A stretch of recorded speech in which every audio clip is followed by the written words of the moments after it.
Hello everyone. Class 10th के जितने भी हमारे बच्चे हैं, जितने भी हमारे स्टूडेंट्स हैं, सब इस वीडियो को बड़े अच्छे से देखना आप, क्योंकि आपने लाइट तो स्टडी किया है, रिफ्लेक्शन रिफ्रैक्शन सब कुछ स्टडी किया है, आप पहले से रेडी हो। तो अब आपके बोर्ड के पॉइंट ऑफ व्यू से जो क्वेश्चंस इंपॉर्टेंट हैं उसको यहाँ पे मैं देखने जा रहा हूँ, आपके साथ डिस्कस करने जा रहे हैं। तो यहाँ पे एमसीक्यू क्वेश्चन मैं आपके लिए लेके आया हूँ।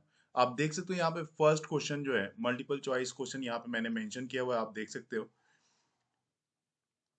First question. और आप चाहें तो यहाँ पे आप अपनी रिप्लाई को भी यहाँ पे मैसेज कर सकते हैं। तो क्वेश्चन नंबर 1 आपका जो है, focal length of plane mirror. तो focal length of plane mirror, मुझे पता है आप सबको ये अच्छे से पता है कि क्या इसका आंसर होगा। जी हाँ, focal length of plane mirror जो होती है, प्लेन मिरर की फोकल लेंथ इन्फिनिटी होती है। तो ये आपका फर्स्ट वाला आंसर है, बिल्कुल ठीक है। उसी तरह से सेकंड क्वेश्चन भी आपको यहाँ पे दिख रहा है। द ये जो इमेज फॉर्म हो रही है बाय प्लेन मिरर, तो इमेज कैसी फॉर्म होती है, रियल होती है, वर्चुअल होती है, किस तरह की फॉर्म होती है। तो ऑप्शन आपके पास यहाँ पे दिए हुए हैं, real and erect option A में, real and inverted B, and C option virtual and erect, and D option virtual and inverted. तो यहाँ पे आप ये देख सकते हो कि जो इमेज होती है, जो प्लेन मिरर बनाता है वो कभी भी रियल नहीं बनाता और इरेक्ट ही बनाता है। आप मिरर के सामने जैसे खड़े हो जाते हो तो आपको पता चल जाता है कि आपकी इमेज जो है वो इरेक्ट है, क्योंकि आपको उल्टा तो फेस दिखता नहीं है। और वो वर्चुअल होता है क्योंकि लेफ्ट का राइट और राइट का लेफ्ट दिखता है। तो ये सी ऑप्शन आपका यहाँ पे बिल्कुल सही है। आइए क्वेश्चन नंबर 3 और 4 की तरफ मूव करते हैं। क्वेश्चन नंबर, आप यहाँ पे सारे क्वेश्चंस आपको 6 अप टू 6 तक आपको क्वेश्चन दिख रहे होंगे। तो आइए एक एक करके क्वेश्चंस को मैं यहाँ पे डिस्कस करता हूँ। तो ये हमारा क्वेश्चन नंबर 3 है। A concave mirror gives real, inverted, same size image if the object is placed at. कहाँ पे ऑब्जेक्ट को प्लेस करोगे? तो देखिए, मुझे तो पता है, आपको भी पता होगा, क्योंकि जब भी आप, अगर मान लो आपने फोकस पे प्लेस किया, तो इमेज कहाँ बनती है? इन्फिनिटी पे बनती है। फोकस पे प्लेस करने पे इमेज कहाँ बनती है? इन्फिनिटी पे बनती है। और अगर इन्फिनिटी पे प्लेस कर दिया तो कहाँ पे बनेगी? फोकस पे बनेगी। सी पे प्लेस करोगे तो सी पे बनेगी और सेम साइज की बनेगी, है ना? तो आपका ऑप्शन यहाँ पे तो सी होगा। और बियॉन्ड सी अगर आप प्लेस करते हो तो आपको कहाँ पे बनेगी, ये भी आप बता सकते हो। जी हाँ, आपको सारे आइडिया है, आप यहाँ पे बताओ। चलिए नेक्स्ट क्वेश्चन में जब तक मैं आता हूँ यहाँ पे, power of a lens, question number 4 आप यहाँ पे देख रहे हो। Question number 4, power of a lens is दिया हुआ है -40। It's focal length is, focal length क्या होता है? तो पावर का फॉर्मूला क्या होता है? P इक्वल टू 1/f, है ना, ये फॉर्मूला होता है। तो F इक्वल टू 1/p हो जाएगा इस हिसाब से। और P आपका जो है 40 का है, -40 आप यहाँ पे देख रहे हो। तो जैसे ही -40 आप, मतलब 1/-40 आप यहाँ पे देख रहे हो। अब इसको आप डिवाइड करो और डिवाइड करके बता सकते हो मुझे क्या है आपका आंसर है। तो इस तरह के क्वेश्चन को जैसे ही आप सॉल्व करोगे तो आपके पास मिल जाएगा आंसर सी। लेकिन एक बात यहाँ पे मैं आपको पहले बता दूं, आप जहां भी ढूंढोगे आपको ये आंसर सी मिलेगा। लेकिन यहाँ पे जैसे आप देख रहे हो, 1/40 माइनस में अगर आप करते हो तो आपको वैल्यू आएगी -0.025। ये वैल्यू आएगी जहां की किसी कोई भी ऑप्शन आपके पास यहाँ पे इसमें से कोई दी हुई नहीं है। ठीक है। तो अगर सेंटीमीटर में चेक करो आप तो -2.5 सेंटीमीटर की वैल्यू आपके पास आ रही है, राइट। लेकिन जैसा कि मैंने बताया आपको कि यहाँ पे जो पावर है -40 की, इसको इसकी यूनिट होती है डायोप्टर। P इक्वल टू आपके पास दिया हुआ है -40। तो इसमें मीटर इनवर्स के फॉर्म में ये होना चाहिए डायोप्टर, जैसा कि क्वेश्चन दिया हुआ है। तो ऊपर का ये आंसर आपका सही माना जाएगा। अदरवाइज, अगर इन केस आपके पास पावर की यूनिट -40 पर सेंटीमीटर के फॉर्म में दी हुई है, तो आप वहां पे फॉर्मूले में P की जगह पे P इक्वल टू 1/f, मतलब 100/f, f जो कि आपकी -40 है, इसको आप अप्लाई कर सकते हो। तो ध्यान रहे, जहां पे भी आप ढूंढोगे इस तरह की प्रॉब्लम यहाँ पे मिलेगी। क्वेश्चन नंबर 4 पे आपका फोकस होना चाहिए अच्छे से, ताकि आपकी मिस्टेक ना हो। ठीक है। आप वो और भी चीज़ों में इसको सर्च कर सकते हो, सर्च करके आप देख सकते हो कि ये गलती कहाँ पे मिल रही है या नहीं मिल रही। चलिए क्वेश्चन नंबर 5 पे आते हैं। और क्वेश्चन नंबर 5 आपके लिए है, a concave mirror gives virtual erect and in large image. देखिए, कॉनकेव मिरर जो है इस तरह की इमेज दे रहा है, वर्चुअल इरेक्ट और इन लार्ज इमेज दे रहा है। If the object is placed, object को आप कहाँ पे रखोगे तो इस तरह की इमेज आपको मिलेगी। तो ये देखिए आपके पास ऑप्शन है एट इंफिनिटी पे, दूसरा ऑप्शन है बिटवीन एफ एंड सी, ठीक है, और तीसरा ऑप्शन है बिटवीन एफ एंड ओ। तो मुझे यहाँ पे ये लग रहा है, आप देखोगे इसके टेबल में तो आपको मिल जाएगा बिटवीन एफ एंड ओ पे अगर आप रखते हो तो उसकी साइज जो है कॉनकेव मिरर में वो पीछे की तरफ और इन लार्ज साइज की बनती है। यहाँ पे अगर है तो यहाँ पे इसकी इमेज बनती है, आपने देखा भी होगा, तो आप इसको देख के चेक कर सकते हो और टिक कर सकते हो। तो बाकी सी ऑप्शन इसका सही आंसर है। नेक्स्ट क्वेश्चन पे आते हैं। क्वेश्चन नंबर 6 आपके सामने यहाँ पे दिया हुआ है। क्वेश्चन नंबर 6 ये कह रहा है the mirror that always gives virtual erect with respect to the object smaller the size of the object is। कौन सी मिरर होगी? देखिए प्लेन मिरर में तो आपको पता है प्लेन मिरर में क्या होता है, जिस साइज की ऑब्जेक्ट होती है उसी साइज की इमेज दिखती है ना। तो प्लेन मिरर आपका ऑप्शन नहीं होगा। कॉनकेव मिरर पे आते हैं। तो कॉनकेव मिरर में क्या है कि इसकी साइज थोड़ी छोटी हो जाती है होती है यहाँ पे, लेकिन मिरर हमारे पास बोल रहा है कि ये वर्चुअल ऑलवेज वर्चुअल इमेज देता है, लेकिन इरेक्ट भी देता है with respect to object smaller the size of the object. यहाँ पे साइज की ऑब्जेक्ट छोटी होती है। अभी मैंने यहाँ पे कॉनकेव मिरर में देखा कि यहाँ पे साइज बड़ी भी मिल रही थी जब आप कहाँ पे रख रहे थे इसको, एफ और ओ के बीच में, एफ और ओ के बीच में जब रख रहे थे तो आपको साइज वहां पे थोड़ी सी बड़ी मिल रही थी। तो ये ऑप्शन भी बी ऑप्शन सही नहीं होगा, ठीक है। तो अब ये कॉन्वेक्स मिरर, कॉन्वेक्स मिरर बिल्कुल सही आंसर है इसके लिए। क्वेश्चन नंबर जो आप यहाँ पे देख रहे हो 6 का सी सही है। नन ऑफ दीज ऐसा नहीं है, चूंकि हमें मिल चुका है answer, C is the right answer. Next question आप देखो, all the distances in case of spherical mirror are measured in the relation of, किस रिलेशन में इसको मेजर किया जा सकता है, इसको आप देखोगे यहाँ पे। तो ऑप्शन आपके पास दिया हुआ है object to image, the pole of the mirror. तो जितनी भी डिस्टेंस होती है, कहने का मतलब क्या है, जो भी distance, all distances in case of spherical mirror are measured in the relation. कहाँ से मेजर करते हो आप? तो इसको जब भी मेजर करते हो आप पोल से मेजर किया जाता है, राइट। तो इसको आप पोल से मेजर करते हो, न कि ऑब्जेक्ट टू इमेज से, न कि फोकस ऑफ मिरर से, the image to the object, ऐसा भी नहीं है। तो बी ऑप्शन आपका सही है। नेक्स्ट क्वेश्चन नंबर 8 आप देखो। क्वेश्चन नंबर 8 आपके पास है the radius of curvature and the focal length of concave mirror are. देखिए किस मिरर में कर रहा है ये आपको ध्यान देना जरूरी होगा। कौन सी मिरर में कर रहा है? देखो कॉनकेव मिरर में। कॉनकेव मिरर में आपके पास रेडियस ऑफ कर्वेचर और फोकल लेंथ दोनों क्या होते हैं? क्या वो पॉजिटिव होते हैं, क्या वो निगेटिव होते हैं, या दोनों ही चीजें बात हो रही है, या फिर नन ऑफ दिस, पॉजिटिव और निगेटिव, इसका मतलब दोनों के लिए वो कह रहा है। तो आप यहाँ पे देख सकते हो कॉनकेव मिरर जो होता है इस तरह का बना हुआ होता है ना, ऐसा बना होता है। और इसी तरफ आप ऑब्जेक्ट लेते हो, क्योंकि रिफ्लेक्टिंग सरफेस ये होती है, तो इसी तरफ आप ऑब्जेक्ट लेते हो। तो ऑब्जेक्ट जिस तरफ ले रहे हो तो जब भी रे आती है इस तरफ, इस तरह से रिफ्लेक्ट हो जाती है, यहाँ पे ही फोकस होता है अगर रे पैरेलल आ रही है तो, और दूसरी इसी डायरेक्शन में ऐसी चली जाती है जहाँ पे इमेज बन रही है, तो इमेज भी इसी तरफ बनती है। तो इसमें आप देख सकते हो रेडियस ऑफ कर्वेचर, ये आर भी इसी तरफ होता है और फोकल फोकल लेंथ भी इसी तरफ होती है। मतलब रेडियस ऑफ कर्वेचर और फोकल लेंथ दोनों किधर है? ऑब्जेक्ट की साइड है। और ऑब्जेक्ट आप हमेशा किधर लेते हो? तो ऑब्जेक्ट हमेशा आप निगेटिव में लेते हो, तो सारी चीजें निगेटिव में हो जाएगी, ठीक है। तो इस तरह से क्वेश्चन नंबर 8 का बी ऑप्शन आपका सही है। क्वेश्चन नंबर 9 पे आते हैं। क्वेश्चन नंबर 9 है the object distance in both concave as well as convex mirror. Object distance, object distance देखिए किसी में भी आप लोगे, ऑब्जेक्ट डिस्टेंस को आप यू से मेजर करते हो, और ऑब्जेक्ट डिस्टेंस आप चाहे किसी में भी ले लो वो हमेशा ही निगेटिव होता है, ध्यान रखेंगे। क्योंकि वो हमेशा आप रिफ्लेक्टिंग सरफेस की तरफ लेते हो, चाहे वो आपके पास कॉनकेव हो या कॉन्वेक्स मिरर हो, या कि आपके पास लेंस भी क्यों ना हो, दोनों में ही हर केस में जो ऑब्जेक्ट डिस्टेंस होगी वो क्या होगी? निगेटिव में होगी। तो ए का, ए ऑप्शन 9 का ये सही है। नेक्स्ट क्वेश्चन आप देखो, question number 10 the ratio of the speed of light in vacuum to that of the medium is known as. क्या बोलते हैं? ये तो फॉर्मूला ही हो गया एक तरह से, और कहें तो फॉर्मूला ही है। तो क्या मैग्निफिकेशन बोल सकते हो आप? जी नहीं, मैग्निफिकेशन नहीं है। तो रिफ्रैक्शन बोल सकते हो आप? तो देखो यहाँ पे नहीं, रिफ्रैक्शन भी नहीं बोल सकते। रिफ्रैक्टिव इंडेक्स बिल्कुल सही, म्यू से इसको, या फिर आपकी बुक में एन से लिखा हुआ होता है, तो एन इक्वल टू क्या होता है? Speed of light in a vacuum to the speed of light in a medium. तो इस वैक्यूम और मीडियम के लिए C/V, इस तरह से भी आपके पास फॉर्मूला आपने बुक में देखा होगा। चलिए क्वेश्चन नंबर 10 तक आ गए हैं हम लोग। क्वेश्चन नंबर 11 आपके पास यहाँ पे आप देख रहे हो। क्वेश्चन नंबर 11 में है, in optics an object which has higher refractive index is called, जिसकी रिफ्रैक्टिव इंडेक्स ज्यादा होगी।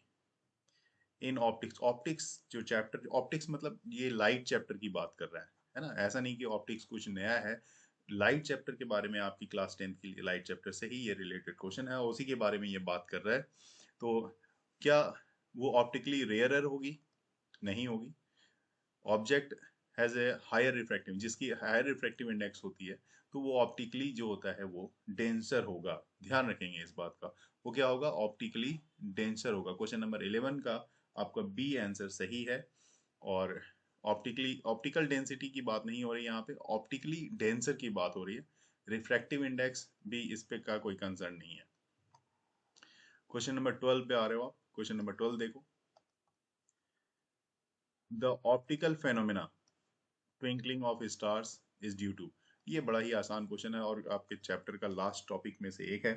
तो ट्विंकलिंग ऑफ स्टार आप बता सकते हो, एटमॉस्फेरिक रिफ्लेक्शन है, टोटल रिफ्लेक्शन है, एटमॉस्फेरिक रिफ्रैक्शन है, या टोटल रिफ्रैक्शन है।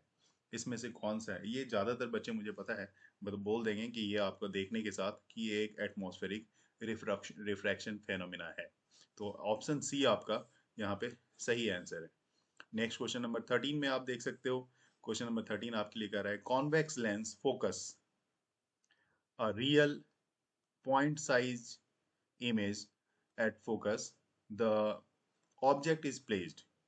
अगर आपका कॉन्वेक्स लेंस में, कॉन्वेक्स लेंस फोकस कर रहा है, एक रियल है और पॉइंट साइज इमेज दिखा रहा है फोकस पे, तो ऑब्जेक्ट को आपने कहाँ पे प्लेस किया हुआ है ये आपको बताना है। ठीक है, तो कहने का मतलब ये है कि फिर से अगर आप टेबल निकाल लो और टेबल में देखो तो आपको पता चल जाएगा कि अ, जब भी इन्फिनिटी से आप लेके आते हो, है ना, इन्फिनिटी पे ऑब्जेक्ट को रखते हो, ऑब्जेक्ट को आपने अगर इन्फिनिटी पे रखा है तब जाके वो कहाँ आता है? फोकस पे आता है। और अगर आप फोकस पे रखोगे तो इन्फिनिटी पे बनेगा। तो यहाँ पे इसके मतलब, कहने का मतलब ये है कि आपने कहाँ पे रखा होगा, देख लो आपने कहाँ पे रखा होगा इसमें से। जी हाँ, सी पे। सी पे इन्फिनिटी पे रखोगे, तो इन्फिनिटी पे रखोगे तो ये क्या बनाएगा? फोकस पे इस तरह से कॉन्वेक्स लेंस, ये देखो ऐसा बना देता हूँ मैं, कॉन्वेक्स लेंस हो गई आपकी, और इस तरह से प्रिंसिपल एक्सिस मैंने दिखा दी, और जो रे आएगी आपकी वो इस तरह से आएगी, और ये फोकस से होके पॉइंट साइज बनेगी, फोकस से होके क्रॉस करती है। इस तरह की इमेज आपने देखी होगी, डायग्राम आपके पास बनाया गया है। तो at infinity, right. Next question है, the unit of power of lens. तो आपको अच्छे से पता है और इसमें कुछ बताने की जरूरत नहीं है, डायोप्टर इसकी यूनिट है। तो क्वेश्चन नंबर 14 भी आपका सॉल्व हो गया। क्वेश्चन नंबर 15 की तरफ आते हैं। देखिए क्वेश्चन नंबर 15 है आपके पास, स्क्रीन पे दिख रहा है, the radius of curvature of mirror is 20 centimetre. इसकी फोकल लेंथ क्या होगी? तो इसका फॉर्मूला होता है, radius of curvature focal length equal to क्या होता है? R/2, यह होता है ना। तो रेडियस ऑफ कर्वेचर आपके पास दी हुई है 20 सेंटीमीटर की, तो 20/2 कर दोगे तो कितना आ जाएगा? 10 सेंटीमीटर। तो 15 का आपके पास आंसर बी है। नेक्स्ट क्वेश्चन में आते हैं, the refractive indices of some media is given below. सबकी अलग अलग मटेरियल्स इसने कंसीडर की हुई है, उसकी रिफ्रैक्टिव इंडेक्स इसने दे रखी है। जैसे आप देखो कि x की रिफ्रैक्टिव इंडेक्स दी है, y की, z की और w की, इस तरह से सबकी रिफ्रैक्टिव इंडेक्स आपके पास इन्होंने दे रखी है। तो आपसे पूछ रहा है, in which of these the speed of light minimum and maximum respectively. किसमें लाइट की स्पीड मिनिमम होगी और किसमें मैक्सिमम होगी, ये सवाल आपसे पूछा गया है। तो मैं यहाँ पे आपको क्लियर बता दूं, ऐसे में तो आप, मैं तुरंत आपको आंसर बता देता हूँ, लेकिन आपको यहाँ पे एक बार थोड़ा थोड़ा सा देखना पड़ेगा कि किस में स्पीड ज़्यादा है और किस में कम है। तो फिलहाल पहले मैं आपको आंसर से मैं बता देता हूँ। देखिए ये आपका आंसर आपका सी है। डब्ल्यू में जो स्पीड है आपकी, दिस इज मिनिमम स्पीड है, और एक्स में जो है स्पीड मैक्सिमम है। इसका मतलब क्या हो गया? इसका मतलब है कि जो रिफ्रैक्टिव इंडेक्स है, जिसकी, देखो यहाँ पे इसकी रिफ्रैक्टिव इंडेक्स क्या है? सबसे ज्यादा है। जिसकी रिफ्रैक्टिव इंडेक्स ज़्यादा होगी उसमें स्पीड कम होगी, और जिस पर रिफ्रैक्टिव इंडेक्स कम होगी उसमें स्पीड सबसे ज़्यादा होगी। तो एक्स में जो स्पीड है, मैक्सिमम स्पीड है लाइट की, speed of light is minimum in W, since the refractive index is less, very less in according to this given chart, है ना। तो ये आपका सी ऑप्शन सही है। तो ऐसे ही क्वेश्चंस को आप आराम से देखिए बिना वहाँ पे कैलकुलेट किए हुए, क्योंकि आप फिर वैल्यू लोगे 3 × 10 पावर रिफ्रैक्टिव इंडेक्स, जैसे फॉर्मूला लगाया है nu equal to C upon V, तो ये फिर इसकी वैल्यू ली जाएगी 3 × 10 पावर 8 की, और फिर यहाँ पे आप v निकालने की कोशिश करोगे, क्योंकि म्यू की वैल्यू आपके पास दी हुई है। अगर आप v से आते हो तो इस तरह से देखोगे 3 × 10 पावर 8 अपॉन म्यू, म्यू की वैल्यू एक बार 1.51 लोगे, ठीक है, और ये फर्स्ट केस में लोगे। फिर सेकंड केस में भी आप ये मान लो कि x के लिए ले लिया आपने, फिर y के लिए लोगे, तो y के लिए भी आप 3 × 10 पावर 8 अपॉन में इसकी वैल्यू यहाँ पे ले लोगे आप 2.42, ठीक है। तो ये W के लिए हो जाएगा। तो W के लिए अब देखो यहाँ पे क्या है, इसकी डिनोमिनेटर, डिनोमिनेटर इसकी ज़्यादा है। अगर इसकी डिनोमिनेटर ज़्यादा है तो ऑब्वियस सी बात है इसकी वैल्यू कम हो जाएगी, और इसकी डिनोमिनेटर कम है तो इसके रिस्पेक्ट में इसकी वैल्यू ज़्यादा हो जाएगी। तो x में स्पीड ऑफ लाइट ज़्यादा होगी। क्लियर होगी? ओके, चलिए नेक्स्ट क्वेश्चन पे आते हैं। क्वेश्चन नंबर 17 आपके पास देख रहे हो यहाँ पे।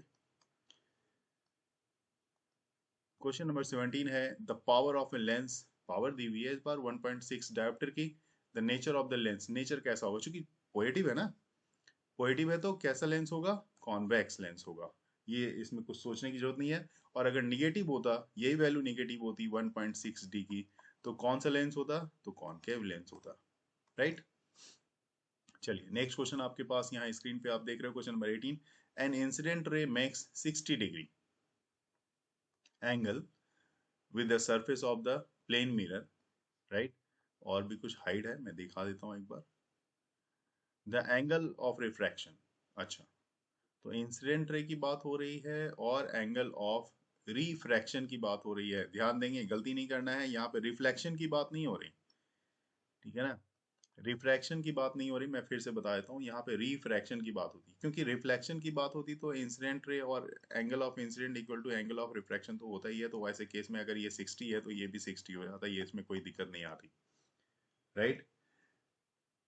तो incident ray makes 60 degree angle with surface of the plane mirror. अब बात यहाँ पे होती है क्या कि देखिए, बात आ गई प्लेन मिरर की, दूसरे मिरर की बात नहीं कर रहा ये।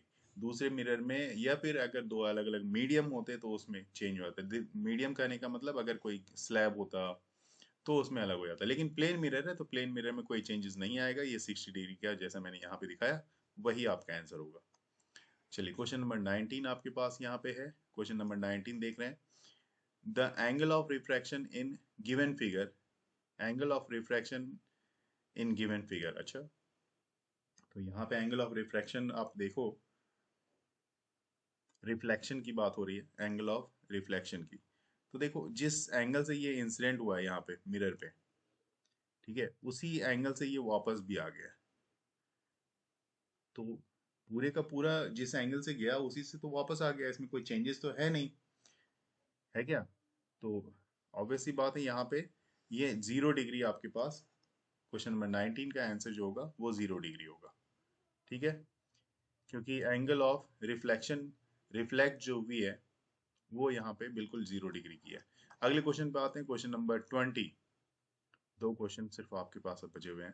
क्वेश्चन नंबर 20 में देख लेते हैं। A mirror that has very wide field view, जिसका वाइड फील्ड मतलब बड़े से एरिया को वो दिखाता हो, तो ऐसा तो आपके उसमें होता है, आपने देखा होगा कार की जो साइड मिरर होती है या बाइक की जो साइड मिरर होती है, उसमें एक रियर व्यू जो होती है, बड़ी इसी एरिया को वो कवर करता है, उसको देख सकते हो आप, है ना। तो आपको याद आ गया होगा। जी हाँ, ये कौन सा मिरर था, कॉन्वेक्स या कॉनकेव, एक बार चेक करके बताएं आप। तो ठीक है, इसको मैं टिक कर रहा हूँ, ये कॉन्वेक्स इसका आंसर है। तो 20 का भी हो गया। और if the object is placed, question number 21 की बात कर रहा हूँ मैं, object is placed at focus of a concave mirror, the image is form. तो इसकी इमेज कहाँ बनेगी अगर फोकस पे आप रख रहे हो तो, जी हाँ, तो आप इन्फिनिटी की इसकी इमेज बनेगी, ओके। तो ये 21 क्वेश्चंस मैंने आप लोगों को कराए हैं। होपफुली ये सारे क्वेश्चंस आपको सही लगा होगा। तो अच्छे से देख के एक बार प्रैक्टिस करेंगे ताकि बोर्ड में आपको मैक्सिमम से मैक्सिमम मार्क्स आपको मिल सके। चलिए, थैंक यू।